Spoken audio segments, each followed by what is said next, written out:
జెండా పండుగ రోజు వీడియో కెమెరాల సాక్షిగా చంద్రబాబు నాయుడు మహిళల్ని అవమానించాడు. ముందుగా దానికి ఈ రాష్ట్ర మహిళలందరికీ చంద్రబాబు నాయుడు క్షమాపణ చెప్పాలి. ఆయన ఇచ్చిన సూపర్ 6, సూపర్ 7 హామీలు అమలు చేయమని మహిళలు ఎక్కడ అడుగుతారో అని ముందుగానే ఎదురు దాడి చేసి ఏ విధంగా మహిళల్ని అవమానించారో నిన్న అందరూ కూడా గమనించారు. ఒసామా బిన్ లాడెన్ ప్రపంచానికి శాంతి పాఠాలు చెప్తే ఎలా అందరూ నవ్వుకుంటారో చంద్రబాబు నాయుడు నీతులు చెప్తే అలాగే. అసలు ఓటుకి నోటు అనే పరిచయం చేసిన వ్యక్తి చంద్రబాబు నాయుడు. ఎన్టీఆర్ గెలిపించుకున్న ఎమ్మెల్యేల్ని లాక్కొని ఎన్టీఆర్ కి వెన్నుపోటు పొడవటానికి అదే డబ్బును వాడాడు. వైస్రాయ్ హోటల్లో ఎమ్మెల్యేల్ని దాచిపెట్టి వాళ్ళకి బ్రీఫ్ కేసులతో డబ్బులిచ్చి ఎన్టీఆర్ మీద ఎలా చెప్పులే ఇచ్చాడో ఇప్పటికి కూడా ఈ తెలుగు ప్రజలు మర్చిపోలేరు. అలాగే మీరు చూస్తే కేసీఆర్ గవర్నమెంట్ ని కూల్చడం కోసం ఏ విధంగా ఓటుకి నోట్ల కట్టలు రేవంత్ రెడ్డితో పంపించి ఆడియో వీడియోలతో సహా దొరికిపోయారో చంద్రబాబు నాయుడు చేసిన ఘనకార్యం అందరూ కూడా కళ్ళారా చూశారు. సో ఈ రాష్ట్రంలో డబ్బుతో వ్యవస్థల్ని మేనేజ్ చేయటం, సొంత తండ్రి లాంటి మామను వెన్నుపోటు పొడటానికి అదే డబ్బులు వాడటం, ప్రజల్ని మోసం చేసి తాను అధికారంలో రావడానికి అదే డబ్బులు వాడటం, అలాగే తాను చెప్పిన హామీలు నెరవేర్చినట్లు చూపించడానికి పచ్చ ఛానళ్లకి అదే డబ్బులు ఇచ్చి మేనేజ్ చేసుకోవటం, ఇవన్నీ కూడా ఆయన చేస్తూ ఓటుకు నోటు అని నీతులు చెప్తున్నాడు చూడు మహిళలకి. అది చంద్రబాబు నాయుడు గొప్పతనం. తప్పులన్నీ చంద్రబాబు నాయుడు చేస్తాడు, కానీ నిందలు ఎదుటి వాళ్ళ మీద వేయటానికి ఏ మాత్రం కూడా సిగ్గుపడడు. మరి 1 ఎకరాతో రాజకీయాల్లోకి వచ్చిన మీరు ఈరోజు 1,00,000 కోట్లకి ఎదిగారు అంటే ఇదే విధంగా దోచుకొని ఎదిగారని మీరు ఒప్పుకుంటున్నారు కదా. మరి మీ మీద ఎంక్వైరీ వేసి మిమ్మల్ని ఏం చేయాలో ఒకసారి మీరు చెప్పండి. ఈరోజు మీరు, లోకేష్, మీ మంత్రులు, మీ ఎమ్మెల్యేలు మేము డబ్బులిచ్చి ఓట్లు కొనుక్కున్నాం కాబట్టి మేము మీకు ఏ వెల్ఫేర్ చేయము, ఏ డెవలప్మెంట్ చేయము, ఈ రాష్ట్రాన్ని దోచుకుంటాము, మా ఎమ్మెల్యేలు దోచుకోవడానికి పూర్తిగా సహకరిస్తాము అని చెప్పడం నిజం కాదా? రెవెన్యూ డిపార్ట్మెంట్ కళ్ళుండి చూడలేకపోతున్నారు. ప్రజలు నోరు కొట్టుకుంటున్నారు. ప్రజల సొమ్మంతా దోచుకొని తమిళనాడుకి, కర్ణాటకకి పంపిస్తున్నాడు అంటే మీ యొక్క సహకారమే కదా. ఇప్పుడు చెప్పినట్టుగా 2,000 ఇచ్చాం, మేము 2 లక్షలు, దానికి ఒక ఓటుకి 2 లక్షల లెక్కన మేము దోచుకుంటాం అన్నట్టు. ఇంతకన్నా సిగ్గుచేటుందా? ఇంతకన్నా వ్యవస్థల్ని భ్రష్టు పట్టించే నాయకుడు చంద్రబాబు నాయుడు కన్నా ఇంకొకరు ఉన్నారా అని నేను అడుగుతున్నా. ఈరోజు మహిళల్ని మాట్లాడుతున్నారు మీరు, సిగ్గుండాలి మీకు.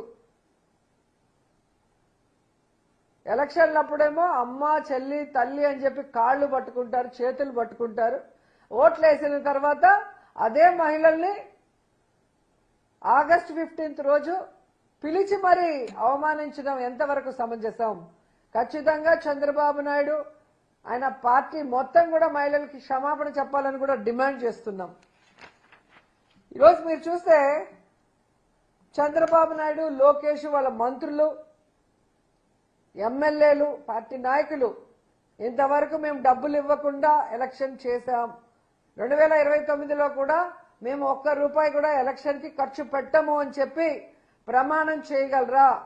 చేసిన ప్రమాణం మీద నిలబడగలరా? ఎందుకంటే ఈ రాష్ట్రంలో రాజకీయాల్ని డబ్బుమయం చేసిన వ్యక్తి చంద్రబాబు నాయుడు. పక్క పార్టీలో గెలిచిన వాళ్ళని క్యాంపుల పేరుతో డబ్బు కొని తరలించిన వ్యక్తి చంద్రబాబు నాయుడు. ఎవరినైనా కూడా వెన్నుపోటు పొడవటానికి, వాళ్ళని పార్టీ నిర్వీర్యం చేయడానికి ఉపయోగించేది డబ్బే చంద్రబాబు నాయుడు. పీఆర్పీని ఎలా తొక్కేసాడో మనం కళ్ళారా చూసాం. ఈరోజు జనసేన పార్టీని ప్యాకేజీలతో ఎలా తొక్కేస్తున్నాడో కూడా మనం కళ్ళారా చూస్తున్నాం. తన రాజకీయ భవిష్యత్తు కోసం ఎవరినైనా నోటుతో తొక్కేయడం చంద్రబాబు నాయుడుకి అలవాటు. కాబట్టి పచ్చ కామెర్లోడికి లోకమంతా పచ్చగా ఉంటుందని పాపం అక్కడికి వచ్చిన అమాయకమైన మహిళల్ని మీరు మోసగత్తెలు, మీరు డబ్బులకు అమ్ముడుపోయి ఓట్లేశారు, మీరు డబ్బులు తీసుకున్నారు కాబట్టి ఇప్పుడు మీకు ఏం చేయట్లేదు ఎమ్మెల్యేలు అని చెప్పి సిగ్గు లేకుండా ఒక ముఖ్యమంత్రి స్థాయి వ్యక్తి చెప్పడం అనేది దిగజారుడుతనమని కూడా ఈ సందర్భంగా తెలియజేస్తున్నా. సో దోచుకోవడానికి దాచుకోవడానికే ఈవీఎంలను మేనేజ్ చేసుకుని ఈరోజు ఈవీఎం సీఎంగా వచ్చి మహిళలకు మీరు నీతులు చెప్తారా? అనేవాడు ఎర్రోడైతే చెప్పేవాడు చంద్రబాబు నాయుడు అంట. చేసే ఎదవ పనులన్నీ చంద్రబాబు నాయుడు లోకేష్ చేస్తారు, కానీ పక్క వాళ్ళకి నీతులు చెప్తా ఉంటారు. ఫస్ట్ మీరు ఏదైతే హామీలు ఇచ్చారో ఆ హామీల్ని 100% నెరవేర్చండి. మీకన్నా వయసులో చిన్నవాడు జగన్మోహన్ రెడ్డి గారు. తను ఏమి హామీలు ఇచ్చారో 98% పూర్తిగా చేశాడు. కోవిడ్ వచ్చినా ఏమొచ్చినా కూడా కుంటి సాకులు చెప్పలేదు.